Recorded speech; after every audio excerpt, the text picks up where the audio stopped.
കടുത്ത സാമ്പത്തിക പ്രതിസന്ധിക്കിടെ സംസ്ഥാന ബജറ്റ് നാളെ അവതരിപ്പിക്കും. ലോക്സഭാ തെരഞ്ഞെടുപ്പ് കൂടി വരാനിരിക്കെ വലിയ പ്രഖ്യാപനങ്ങളോടുകൂടിയായിരിക്കും നാളെ ധനമന്ത്രി കെ.എൻ. ബാലഗോപാൽ ബജറ്റ് അവതരിപ്പിക്കുക. സാമ്പത്തിക പ്രതിസന്ധി ബജറ്റിൽ ബാധിക്കുമോ എന്ന ആശങ്കയുമുണ്ട്. എന്നാൽ കഴിഞ്ഞ ബജറ്റിലെ പല പ്രഖ്യാപനങ്ങളും ഇപ്പോഴും പാതി വഴിയിലാണ്. വിവരങ്ങളുമായി അഖിൽ പാലോട്ട് മഠം ചേരുന്നു. Akhil, good morning. സംസ്ഥാന ബജറ്റ് നാളെ വരാനിരിക്കെ എല്ലാവരും ആകാംക്ഷയിൽ തന്നെയാണ്. കാരണം കടുത്ത സാമ്പത്തിക പ്രതിസന്ധിയാണ് സംസ്ഥാനം നേരിടുന്നത്. ഇതിൽ നിന്ന് കരകയറാനുള്ള എന്തെങ്കിലുമൊക്കെ മാർഗങ്ങൾ സംസ്ഥാന സർക്കാരിന്റെ കയ്യിലുണ്ടോ എന്നുള്ളതും ഏവരും ഉറ്റുനോക്കുകയാണ്.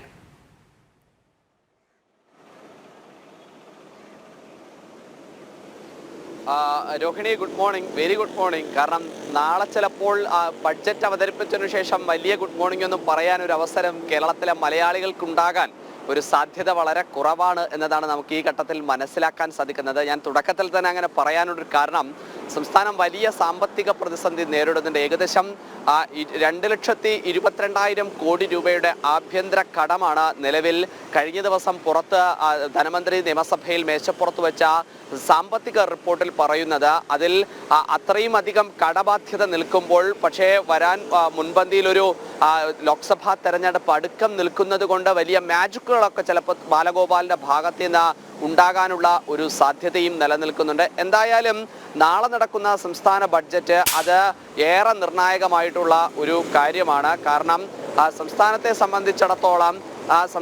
സംബന്ധിച്ചിടത്തോളം വലിയ കാര്യങ്ങൾ അതിൽ പ്രഖ്യാപനങ്ങൾ ഉണ്ടാകേണ്ടതുണ്ട്. കാരണം പല കാര്യങ്ങളുണ്ട്. മത്സ്യത്തൊഴിലാളി മേഖലയാകട്ടെ, KSRTC ആകട്ടെ, അതുപോലെ പൊതു മേഖല എന്ന നിലക്ക് സിവിൽ സപ്ലൈസ് ആകട്ടെ, അങ്ങനെ എല്ലാം തന്നെ മേഖലകളും പ്രതിസന്ധിയിലാണ് നിൽക്കുന്നത്. അതുകൊണ്ട് അത്തരത്തിലുള്ള മേഖലകളിലൊക്കെ തന്നെ ഒരു കൈത്താങ്ങാകേണ്ട ഒരു സ്ഥിതിവിശേഷം സംസ്ഥാന സർക്കാരിനെ സംബന്ധിച്ചിടത്തോളം ഉണ്ട്. കാരണം നികുതി വരുമാനത്തിലും അതുപോലെ തന്നെ വാറ്റിലും ഒക്കെ തന്നെ സംസ്ഥാന സർക്കാരിന് വരുമാനത്തിൽ വലിയ ഗണ്യമായ കുറവ് സംഭവിച്ചിട്ടുണ്ട് എന്ന് കഴിഞ്ഞ ദിവസങ്ങളിൽ സഭയിൽ പ്രതിപക്ഷം ഉന്നയിക്കുന്ന ഒരു സാഹചര്യം ഉണ്ടായിരുന്നു. അടിയന്തര പ്രമേയമായിട്ട് തന്നെ കേരളത്തിന്റെ സാമ്പത്തിക പ്രതിസന്ധിയൊക്കെ തന്നെ ഉയർത്തിക്കാട്ടുന്ന ഒരു സ്ഥിതിവിശേഷമുണ്ട്. അതിലൊരു കാര്യം കൂടി ചേർത്തു പറയാനുള്ളത്, ഈ സാമൂഹ്യക്ഷേമ പെൻഷനുകളും അതുപോലെ തന്നെ 16 ക്ഷേമനിധി ബോർഡുകളുടെ പെൻഷനുമൊക്കെയാണ്. ഏകദേശം സാമൂഹ്യക്ഷേമ പെൻഷൻ ആണെങ്കിൽ 3 മാസവും അതുപോലെ തന്നെ ക്ഷേമനിധി പെൻഷൻ 4-5 മാസവും ഒക്കെ തന്നെ മുടങ്ങി നിൽക്കുന്ന ഒരു സാഹചര്യമാണ് സംസ്ഥാനത്തുള്ളത്.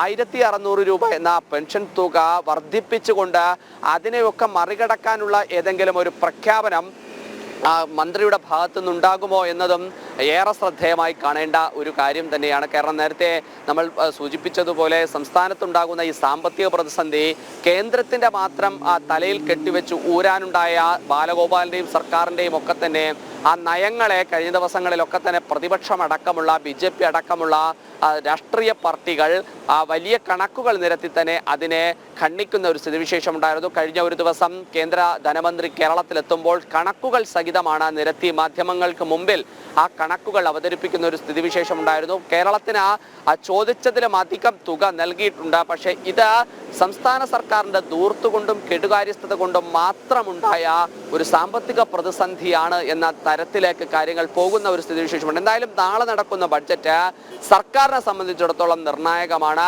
CPM-നെ സംബന്ധിച്ചിടത്തോളം നിർണായകമാണ്, അതുപോലൊപ്പം തന്നെ മലയാളിയെ സംബന്ധിച്ചിടത്തോളം നിർണായകമാണ്. കാരണം ഏതെങ്കിലും തരത്തിലുള്ള ഉൽപ്പന്നങ്ങൾക്കൊക്കെ തന്നെ വിലവർധന ഉണ്ടായാൽ ഇപ്പമുള്ള ഒരു സാമ്പത്തിക ഞെരുക്കത്തിൽ അത് കൂടുതൽ പ്രതിസന്ധിയിലേക്ക് പോകാൻ മാത്രമേ ഒരു സാധാരണക്കാരന് സാധിക്കുകയുള്ളൂ. കാരണം നമ്മൾ പ്രളയവും കോവിഡും ഒക്കെ കഴിഞ്ഞ് അതിജീവിച്ചുകൊണ്ട് മലയാളി കടന്നു വരുന്ന ഒരു സ്ഥിതിവിശേഷമാണ് ഉണ്ടാകുന്നത്. അപ്പോൾ അത്തരത്തിലുള്ള ഒരു സാഹചര്യം നിലനിൽക്കുമ്പോൾ കൈത്താങ്ങാകുന്ന ഒരു പദ്ധതികൾ സർക്കാരിന്റെ ഭാഗത്ത് നിന്ന് പ്രഖ്യാപിക്കപ്പെട്ടില്ല എന്നുണ്ടെങ്കിൽ അത് അത്രയും ബുദ്ധിമുട്ട് അനുഭവിക്കുക സാധാരണക്കാരായ ജനങ്ങളാണ്. കാരണം 13 ഭക്ഷ്യവസ്തുക്കൾ സൗജന്യമായി വില കുറവിൽ ലഭിക്കും എന്ന് സപ്ലൈകോയിൽ കഴിഞ്ഞ ഓണത്തിനും ക്രിസ്മസിനും ഒക്കെ പറഞ്ഞതാണ്. പക്ഷേ ആ ഇന വസ്തുക്കളൊക്കെ തന്നെ ഇപ്പോഴും സപ്ലൈകോയിൽ ലഭിക്കുന്നില്ല എന്നതാണ് ഏറെ ശ്രദ്ധേയമായിട്ടുള്ള കാര്യം. അങ്ങനെ വലിയ സാമ്പത്തിക പ്രതിസന്ധി കേരളത്തെ സംബന്ധിച്ചിടത്തോളം ഉണ്ട്. പല മേഖലയിലും കഴിഞ്ഞ ബഡ്ജറ്റിലും 1000 കോടി രൂപയാണ് KSRTCയെ സംബന്ധിച്ചിടത്തോളം വകയിരുത്തിയത്. പക്ഷേ 1,354 കോടി രൂപ ശമ്പള ഇന പെൻഷനിന്റെ സഹായങ്ങൾ എന്ന നിലക്ക് സർക്കാർ നൽകിയിരുന്നു. പക്ഷേ ഇത്തവണയും യൂണിയനുകൾ അടക്കം കോർപ്പറേഷൻ അടക്കം പറയുന്നത് പ്ലാൻ ഫണ്ടിലും ഗ്രാന്റിലുമൊക്കെ അമിതമായ തുക അനുവദിക്കണം എന്ന് തന്നെയാണ്. KSRTCയെ സംബന്ധിച്ചിടത്തോളം, അവർ ഗതാഗത വകുപ്പിനെ സംബന്ധിച്ചിടത്തോളം അവർ മുന്നോട്ട് വയ്ക്കുന്നത് 400 കോടി രൂപയാണ്. അതായത് സ്ഥിരമായി വകയിരുത്തുന്ന 1000 കോടിക്കും അപ്പുറത്തൊരു അധികമായ 400 കോടി രൂപ കൂടി വകയിരുത്തണം എന്ന ഒരാവശ്യം ഗതാഗത വകുപ്പ് KSRTC മാനേജ്മെന്റ് മുന്നോട്ട് വെച്ചിട്ടുണ്ട്. അതുപോലെ തന്നെ മത്സ്യത്തൊഴിലാളി മേഖലകളിലെ പുനർഗ്രഹം പദ്ധതി പ്രകാരം നടപ്പിലാക്കേണ്ട വീടുകളുടെ നിർമ്മാണത്തിന് വേണ്ടിയിട്ട് ഏകദേശം അത് മുഖ്യമന്ത്രിയുടെ ദുരിതാശ്വാസ നിധിയിൽ നിന്ന് കൂടി പണമെടുത്തിട്ടാണ് അത്തരത്തിലുള്ള പ്രവർത്തനങ്ങളൊക്കെ നടക്കുന്നത്. അങ്ങനെ എല്ലാ മേഖലയിലും PWD ആവട്ടെ, പൊതുമരാമത്ത് റോഡുകളുടെ കാര്യത്തിലാകട്ടെ, ആരോഗ്യ മേഖലയിലാകട്ടെ, വിദ്യാഭ്യാസ മേഖലയിലാകട്ടെ, ഉന്നത വിദ്യാഭ്യാസ മേഖലയിലാകട്ടെ, കായിക രംഗത്താകട്ടെ, അങ്ങനെ സമഗ്ര മേഖലയിലുമുള്ള ഒരു പ്രഖ്യാപനങ്ങൾ ഈ ബഡ്ജറ്റിൽ ഉണ്ടായിരുന്നാൽ മാത്രമേ സർക്കാരിനെ സംബന്ധിച്ചിടത്തോളം നടത്തിയ ചില ധൂർത്തുകളുണ്ട്. അതായത് കേരളീയം പോലെ, നവകേരള സദസ്സ് പോലെ ഉണ്ടായിരുന്ന ചില അമിത ചെലവുകളുണ്ട്. ആ അമിത ചെലവുകൾക്കും അപ്പുറത്ത് ഈ സർക്കാർ ജനങ്ങളോടൊപ്പമാണ് എന്ന് പറയാൻ സാധിക്കുന്ന തരത്തിലേക്കുള്ള പ്രഖ്യാപനങ്ങൾ ഉണ്ടായാൽ മാത്രമേ ഇതിനെയൊക്കെ മറികടക്കാൻ സാധിക്കുകയുള്ളൂ. എന്തായാലും ഇനി മണിക്കൂറുകൾ മാത്രമാണ്. നാളെ ഇതുപോലെ സൂര്യൻ ഉദിക്കുന്നത് കേരളത്തിന്റെ 2ാം പിണറായി സർക്കാരിന്റെ 3ാമത്തെ സമ്പൂർണ്ണമായ ബഡ്ജറ്റ് KM ബാലഗോപാൽ സഭയിൽ അവതരിപ്പിക്കും. ഞാനിപ്പോൾ നിൽക്കുന്ന ഈ നിയമസഭയിൽ അവതരിപ്പിക്കും. കഴിഞ്ഞ തവണ 1 മണിക്കൂറോളം ഉണ്ടായിരുന്ന ബഡ്ജറ്റാണ്. അത് ഇത്തവണ എത്ര സമയമെടുക്കും, അതിൽ ആരുടെയൊക്കെ കാവ്യങ്ങൾ ഉണ്ടാകും, ആരുടെയൊക്കെ വാക്യങ്ങൾ ഉണ്ടാകും, എത്ര നവോത്ഥാന മൂല്യങ്ങൾ ഉണ്ടാകും ഈ ബാലഗോപാലന്റെ ഈ പ്രസംഗത്തിൽ എന്നതും ഏറെ ശ്രദ്ധേയമാണ്. എന്തായാലും നാളെ നടക്കുന്ന ബഡ്ജറ്റ് തന്നെ ഈ പ്രഖ്യാപനങ്ങളൊക്കെ ഏത് രീതിയിലായിരിക്കും എന്നുള്ളത് തന്നെയാണ് നോക്കിക്കാണുന്നത്. എല്ലാവരും ആകാംക്ഷയിലാണ്. നമുക്ക് പക്ഷേ മനസ്സിലാക്കാൻ കഴിയുന്നത് ക്ഷേമ പെൻഷനുകൾ അല്ലെങ്കിൽ KSRTC ശമ്പള കുടിശ്ശിക ഇവയൊക്കെ ഒരു ഭാഗത്ത് നിൽക്കുമ്പോൾ ഈ സർക്കാരിൻ്റെ വലിയ വോട്ട് ബാങ്കാണ് സർക്കാർ ജീവനക്കാർ എന്നുള്ളത്. അവർക്കുള്ള DA കുടിശ്ശിക പോലും കൊടുത്തു തീർത്തിട്ടില്ല. അത് പെൻഷൻ കുടിശ്ശികയുണ്ട് ബാക്കി. അതുകൊണ്ട് ഇതിനെല്ലാം വഴി കണ്ടെത്തിയേ മതിയാകുകയുള്ളൂ. ഇല്ലെങ്കിൽ ഇതെല്ലാം വരുന്ന ഇലക്ഷനിൽ പ്രതികൂലമായി ബാധിക്കാനുള്ളൊരു സാധ്യത കൂടിയുണ്ട് രാഷ്ട്രീയമായി നോക്കുകയാണെങ്കിൽ.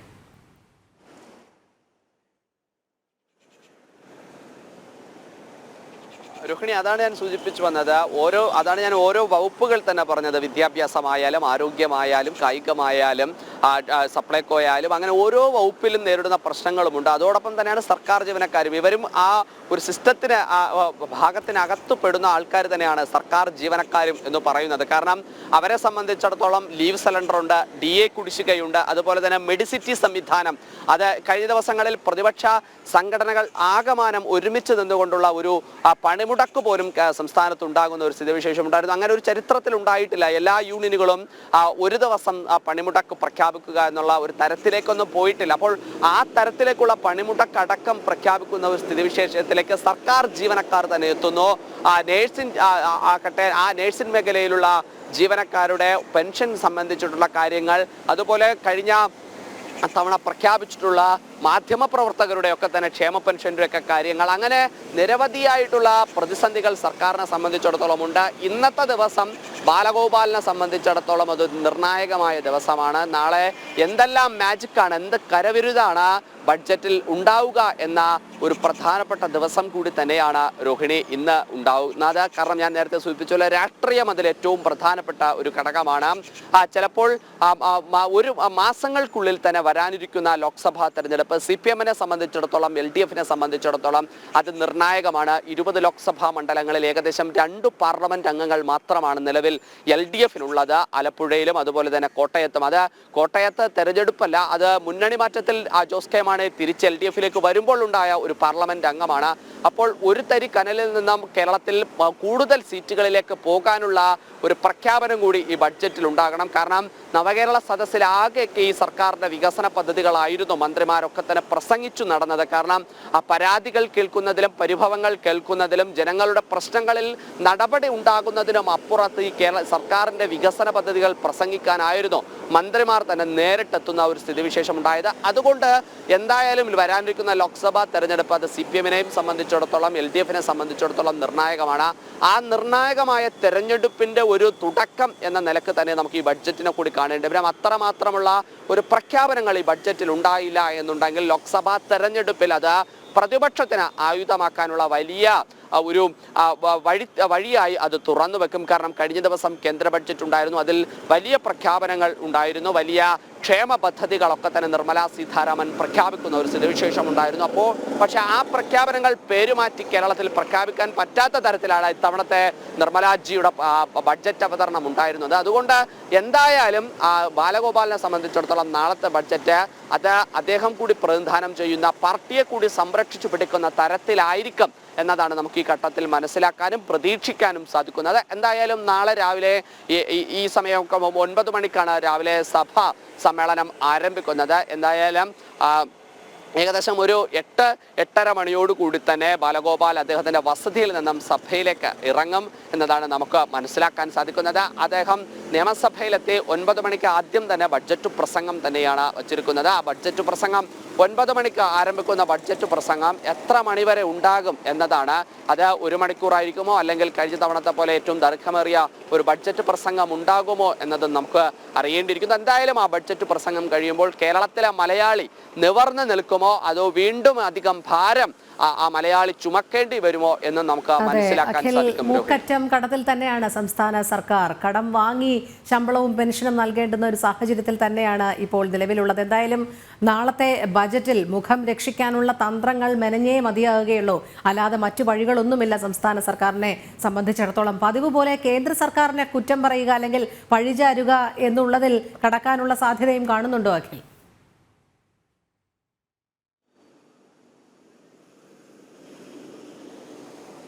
രോഹിണി, എന്തായാലും അങ്ങനത്തെ ഒരു കാരണം കഴിഞ്ഞ ദിവസം തന്നെ അതിനുള്ള ഒരു മുൻകൂർ ജാമ്യം ബാലഗോപാൽ എടുത്തിരുന്നു. കേന്ദ്രം നൽകാനുള്ള തുക ലഭിക്കാത്തത് കൊണ്ടാണ് ക്ഷേമ പെൻഷനുകൾ മുടങ്ങുന്നതും അതുപോലെ ഈ സംസ്ഥാനം ഇത്ര അധികം സാമ്പത്തിക പ്രതിസന്ധിയിലേക്കും പോകുന്നത് എന്ന ഒരു മുൻകൂർ ജാമ്യമൊക്കെ ബാലഗോപാൽ എടുത്തിരുന്നു. അതിന് അദ്ദേഹം കുറച്ച് കണക്കുകളുമൊക്കെ തന്നെ നിരത്തിയിരുന്നു. പക്ഷേ ആ കണക്കുകളൊക്കെ വ്യാജമെന്ന നിലത്തിലാണ് കഴിഞ്ഞ ദിവസങ്ങളിലൊക്കെ തന്നെ കേന്ദ്ര ധനമന്ത്രി തന്നെ കേരളത്തിലെത്തുന്ന സമയത്ത് നിർമ്മലാജി നടത്തിയ പ്രസംഗങ്ങളിൽ നിന്ന് നമുക്ക് മനസ്സിലാക്കാൻ സാധിക്കുന്നത്. അതോടൊപ്പം തന്നെയാണ് പ്രതിപക്ഷം സഭയിൽ ഉന്നയിച്ച അടിയന്തര പ്രമേയത്തിന്റെ ലിസ്റ്റിലും അവർ കൃത്യമായിട്ടുള്ള കേരളത്തിന്റെ സാമ്പത്തിക സ്ഥിതിയെക്കുറിച്ച് വിശകലനം ചെയ്തിരുന്നു.